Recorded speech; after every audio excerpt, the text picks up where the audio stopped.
Hello again. This is our second show of What's Happening in Augusta. I am John Paciotti, representative of District 108, which is the towns of Fairfield, Mercer, and Smithfield, the fine people of those towns. I am also a member of the Insurance and Financial Services Committee in Augusta, and the past 2 weeks have been very busy. Right now, a good amount of committees are desperately trying to catch up with the bills that are out. And Friday, they printed 86 more bills to come out. So it's going to be a little bit hectic in the next couple of weeks coming up. First, I'd like to say that there was a joint resolution memorializing the United States Congress to take action to help veterans of the war in Afghanistan and Iraq. And the governor also met with the River Flow Advisory Commission to assess the flood risks and ready Maine's emergency management officials to be ready to respond if needed. So with the way that the weather is swinging around and the melting that's going on, we could very possibly have some problems. I just want to remind everybody too that on the first Saturday of every month, I have hours over at the Lawrence Public Library from 9 to 12 and to visit with anybody that wants to sit and has any ideas or whatever they want to talk about. So everybody is more than welcome to come up and talk to me at the Lawrence Public Library from 9 to 12 on the first Saturday of every month. Some of the things that went on this week in Augusta, the governor vetoed 2 bills this week. All right, one was what they said LD 64, which was an act to reduce the time within which a challenge to a tax lien may be filed, reducing it from 5 years to 3 years. Now, just this last session, about 7 months ago, there was a bill that was put in that reduced it from 15 years to 5 years. So what happened was the veto was sustained because of the bill on the 5 years. They just want to see if the bill is going to work, if we needed to spend more money to create another law. Now, the second veto was an act to reduce registration fees and excise taxes for hire vehicles with adaptive equipment enabling access by persons with disabilities. We felt in the House that that was probably a pretty good bill, so we voted to override the governor's veto on that, and it was sent over to the Senate. Now, I also had 2 bills that were heard this week. One was to increase penalties on people who refuse to take care of bad checks.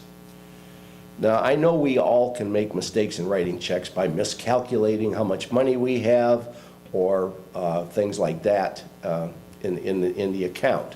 Or even my own old way, what you're out of checks, you're out of money. Not. But if that happens, we go down to the merchant and we generally make the check good, and or we have a check overdraft on our accounts for protection to make sure that that check is honored if we happen to make a mistake like that. This bill is not for those of us that happen to make those mistakes. This bill is for people who intentionally write bad checks and refuse to make them good, or fraudulently write checks on accounts that have been closed or that don't exist. And it just increases a big amount of the fines, and that to kind of curtail that. We've got a lot of merchants now that just simply have signs up, we don't take checks. And for the people that write checks, it's kind of a, it's a hard thing. Anyway, now also the second bill that I have in there is a bill that I think we talked about last time, and it's for all providers that prescribe opiates for painkillers to use the prescription monitoring program called PMP. Now, this will be held at a workshop on April 8th, which is next Wednesday, I believe. And it's 1 p.m. at the DHHS committee room in the Cross Building across from State House at 1 o'clock. Now that bill, and I've actually got the bill, the testifying that I did at the public hearing, but anybody that wants to come up and testify on that bill is more than welcome to come to that meeting, because it's a good one. All right. The idea for this bill was given to me by a constituent whose family was nearly destroyed by narcotic prescription abuse, first by her daughter and then by her son. I'm sure that's happened to a lot of families within our area. Basically, what has happened is they were able to go from provider to provider, get drugs constantly. We have this program, PMP. It's supposed to control the problem, but in many cases, it's not working the way it was designed. Maine is one of the states with the operational PMP, and it is run by the Substance Abuse and Mental Health Services Office, an agency of DHHS. While it is intended to help prevent exactly what happened to our constituents' family, all pharmacies are licensed by the state of Maine, are required to report data weekly on all transactions of federally controlled substance schedules, schedules 2, 3, and 4 controlled substances. The database is online, it's free of charge to prescribers and dispensers of controlled substances. We need to do this to start saving lives. Now, here is an example. Right now, all allopathic physicians, osteopathic physicians, dentists, physicians assistants, podiatrists, and advanced practice registered nurses licensed in the state of Maine will be required via an automated process that took effect on March 31st, making prescriptions of controlled substances when they apply or renew their professional license to join the system. But the bill does not. What this bill does is not allow prescribers to set their own levels or thresholds for the patient monitoring. In other words, whenever they feel like doing it. What it does is it mandates them to do that.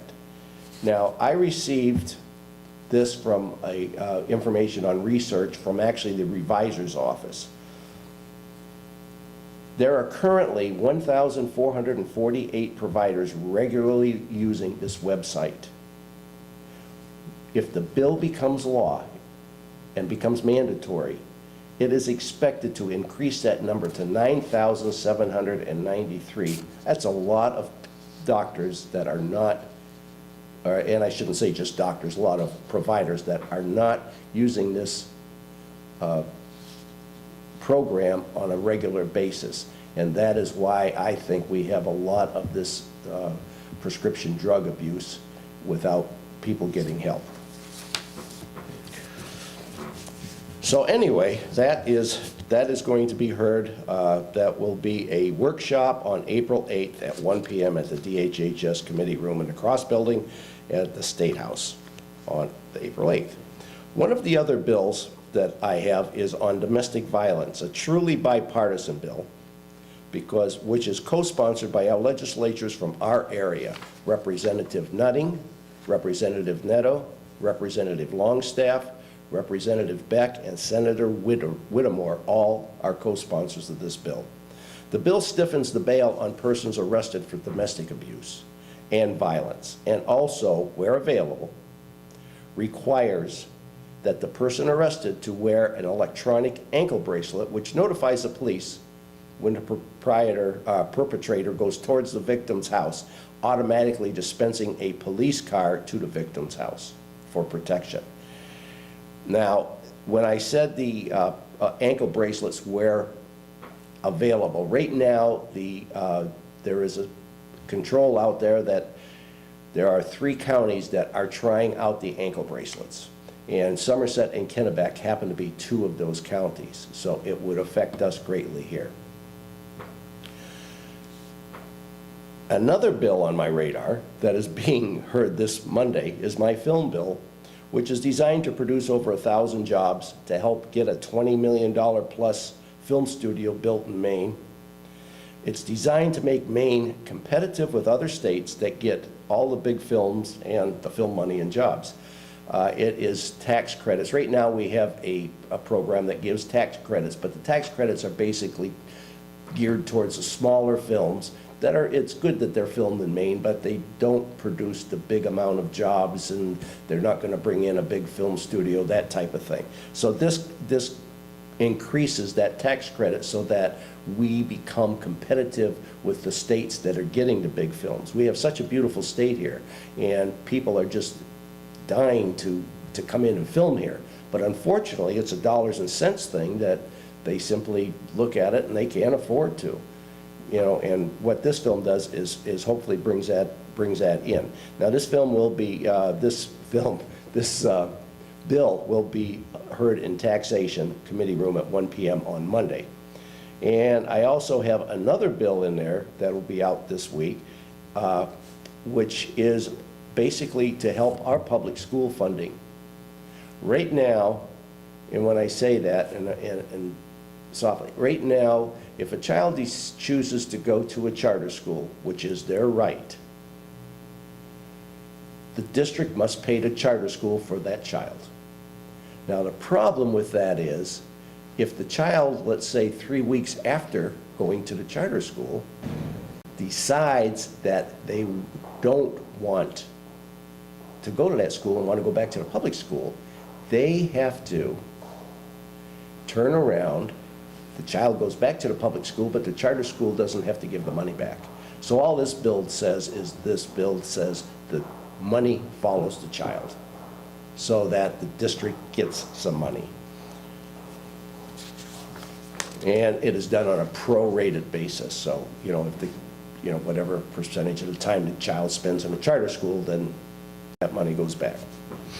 Now, I am also very much aware of the campaign being waged by cable and satellite television providers, urging their customers to contact their local legislatures and ask them to oppose what is being called a TV tax.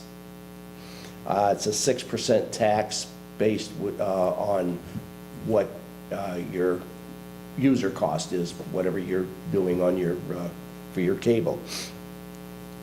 The proposed tax they're referring to is part of Governor LePage's complex biennial budget proposal that is being worked on by members of the Maine Legislature's Taxation Committee and the Appropriations and Financial Affairs Committee.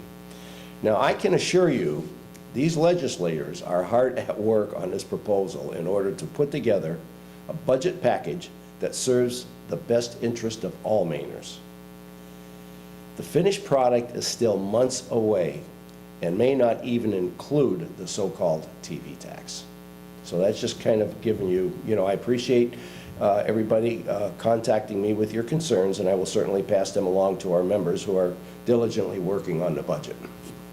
Now comes the big issue in Augusta, and it is called the "and" issue. Now, this has been a rather contentious issue around the halls of the State House and is setting up to be one of the most contentious debates of the session. And let me give you a rundown kind of on this issue.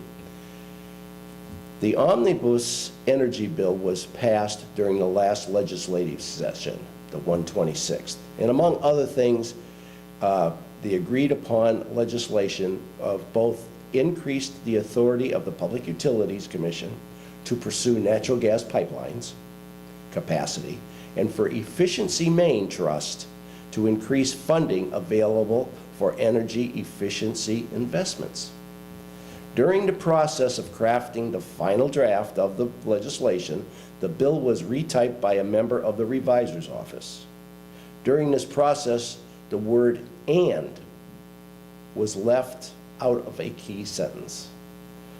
The intent of the legislation was expressed by the members of the Energy, Utilities, and Technology Committee and was granted to the PUC the authority to set the electricity rates to raise funds for energy efficiency programs, but the total amount could not exceed 4% of the total retail electricity transmission and distribution of sales in Maine.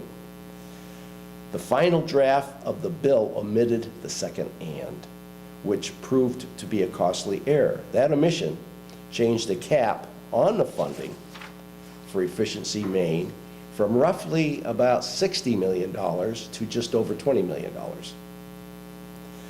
No one caught the error until now, leaving the legislature with the responsibility of fixing the mistake. Now, what's happened, and I'll give you a rundown because I have received some emails on this particular issue also, and I understand it. All right, the Republican leader of the House, Representative Fredette of Newport, has negotiated a fix to the bill. It would also create a new cabinet-level energy commissioner and deputy commissioner along with 2 other positions. Those positions would be funded by a mix of a federal grant and $300,000 from the Efficiency Maine Trust. These changes would provide an extra layer of accountability with regards to how the Efficiency Maine Trust monies are spent. It's important to remember that when Efficiency Maine Trust was started, it contained just a few $1 million. Now there could be up to $75 million of Maine ratepayers' money in that trust. Individuals and agencies that control state resources could be accountable to elected officials and ultimately to Maine people. Regrettably, we have seen way too often in state government, whether it was, be it with the Maine Turnpike Authority, if you remember back about 4 years ago, or at the Maine State Housing, that without clear accountability, there is a potential for abuse of hard-working Mainers' resources. There is also a competing bill that puts just the missing word back into the legislation, but provides no additional accountability or transparency. So that bill most likely will either die in the Senate or the governor said he would veto it. Either way, it would appear the only way to fix the problem is to pass the bill put forward by Representative Fredette. But we have to wait and see how the bill plays out. All right, on another note, this one is really, I like this because I think it kind of shows that there has been some progress done in the last 4 years in Augusta. On another note, the Fitch Ratings, which is a bond rating agency, announced late Tuesday that they are maintaining Maine's AA rating for general obligation bonds and A+ rating for general resolution bonds. That creates a situation where when we have to issue bonds, it saves us a great deal of money. Fitch specifically and prominently credited the state's management and reforms of its Medicaid program called MaineCare as a key ratings driver for the positive credit outlook. Also, U.S. Transportation Secretary Anthony Foxx recently kicked off a Distracted Driving Awareness Month, which began April 1st, by announcing the You Drive, You Text, You Pay National Distraction Driving Enforcement Campaign. That's going to be from April 10th to the 15th, and state and local law enforcement will be aggressively ticketing drivers who are texting or using their mobile devices when behind the wheel. The Secretary made the announcement in Washington, D.C., where young drivers demonstrated the dangers of distracted driving on a temporary test track. Secretary Foxx was joined by Mark Rosekind, Administrator of the National Highway and Traffic Safety Administration. So that's what has been happening and what is happening in Augusta.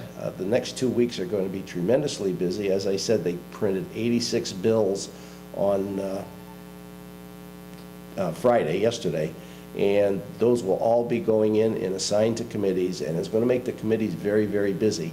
They have actually eliminated for the next 3 weeks Wednesday sessions so that the committees can simply meet all day on Wednesdays just to hear bills. Again, anybody wishing, I will be at the Lawrence Library the first Saturday of every month from 9 to 12, and everybody is welcome to come down and talk to me, holler, whatever. and we'll go from there. But anyway, everybody have a very nice day. Thank you. Holly and Doug's Country Diner, a friendly, warm atmosphere where all food is homemade. Everything from eggs, including 17 omelets, to homemade pancakes and homemade sausage, gravy, and biscuits. For lunch, there's sandwiches, wraps, meatloaf, chicken tenders, baked haddock, country fried steak or chicken, fried haddock on Fridays. We also have vegetarian meats, serving breakfast all day. Daily specials for breakfast and lunch. Open every day, 6 a.m. to 3 p.m. Holly and Doug's Country Diner, Waterville Road, Norridge Walk.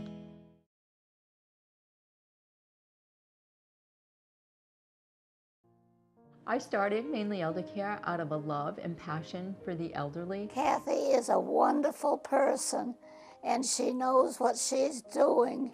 It's like a big family, and your clients get to be family. No matter how you, like I say, no matter how you try not to, you just do.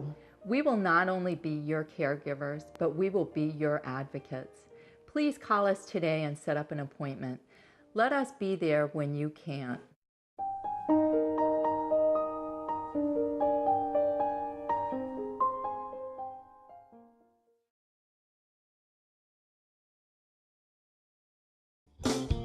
The Village Market, located at 95 Main Street, Fairfield, is your small-town, fully stocked grocery store with that big store feel. Carrying quality vegetables, fruits, meats, deli items, and surefine products. They even have some inviting desserts. On your lunch break, stop by and grab one of the prepared, ready-to-go meals. Village Market's knowledgeable and courteous staff makes your visit an enjoyable experience. Visit them on Facebook and online at villagemarketfairfield.com. Open 7 days a week, the Village Market. We've got your groceries and more.